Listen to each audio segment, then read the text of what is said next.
Para po sa ating pabaong inspiration sa araw na ito, narito po ang pagnininay-nilay na ihahatid po sa atin ni Pastor Manny Manansala ng Live Ministry and Live House Churches. Pastor Manny!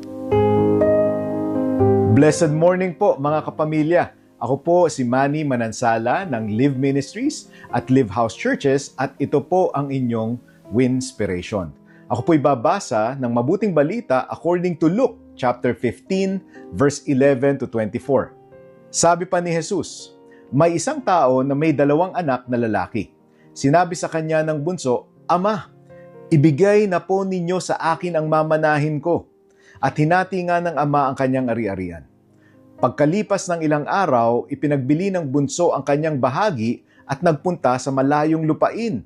Dito niya nilustay ang kanyang mga kayamanan. Nang maubos na ito, nagkaroon ng matinding taggutom sa lupang iyon, kaya't siya ay nagsimulang maghirap. Namasukan siya sa isang taga roon at siya ay pinagtrabaho nito sa isang babuyan. Sa tindi ng kanyang gutom at dahil wala namang magbigay sa kanya ng pagkain, halos kainin niya ang kaning baboy. Ngunit na pag-isip-isip niya at sinabi niya sa kanya sarili, labis-labis ang pagkain ng mga alila ng aking ama, samantalang ako na may mamamatay ng gutom dito. Babalik ako sa aking ama at sasabihin ko sa kanya, Ama, nagkasala po ako sa Diyos at sa inyo, hindi na po ako karapat-dapat tawagin pang inyong anak. Ibilang na lang po ninyo ako sa isang alila, sa isa sa inyong mga alila. At siya ay nagpasyang umuwi sa kanila. Ito po ang nangyari. Ito po yung mabuting balita, the good news na nais iparating sa atin ng Panginoong Hesus. Malayo pa'y natanaw siya ng kanyang ama at dahil sa matinding awa at pag-ibig at habag, ay patakbo siyang sinalubong, niyakap at hinalikan.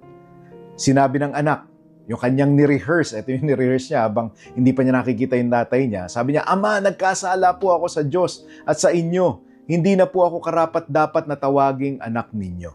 Ngunit, tinawag ng kanyang ama ang kanyang mga alila, Dali! Kunin ninyo ang pinakamagandang damit at bihisan niyo siya.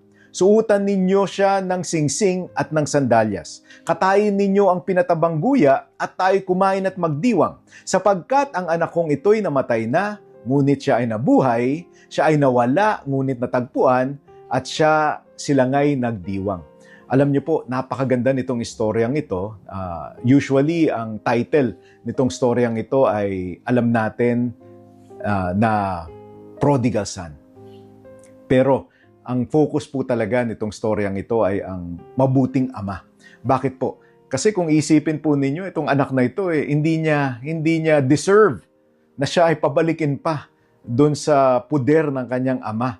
In fact, hindi niya deserve na pakainin. Kung ito po ay ordinaryong ama, papalayasin ulit ito at hindi na ito tatanggapin.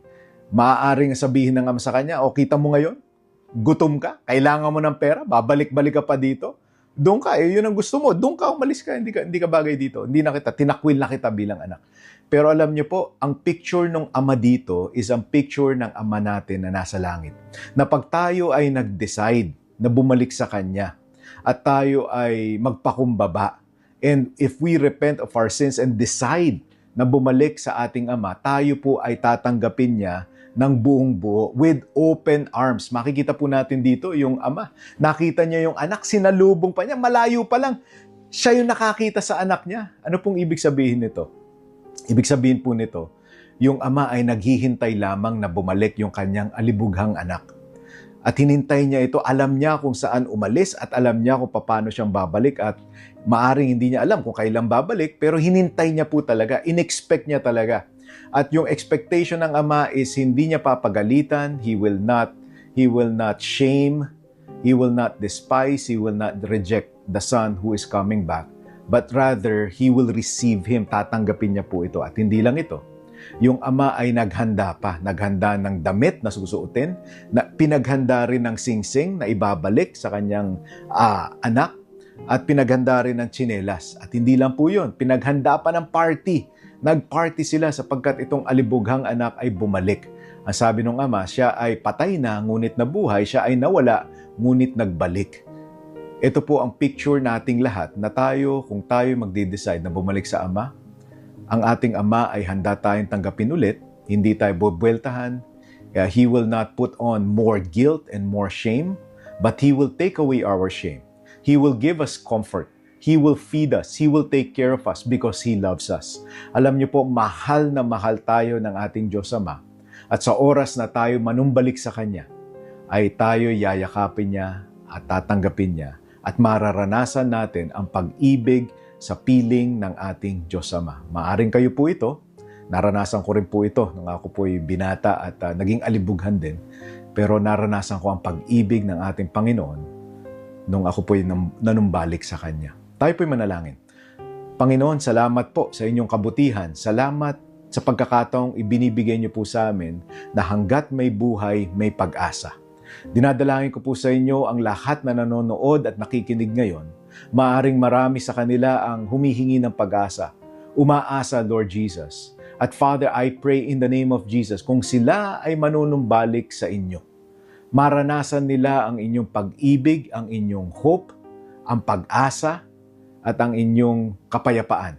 Panginoon, dinadalangin ko po sa bawat nanonood na from the top of their head to the sole of their feet, I pray that you will put a desire in them to really know you, to really surrender their life to you, and to know Jesus, our Lord and Savior, and believe in Him, and surrender their lives to Him today. This I pray in Jesus' name. Amen. God bless po sa lahat ng nanood. Maraming salamat kay Pastor Manny Manansala para sa ating Winspiration.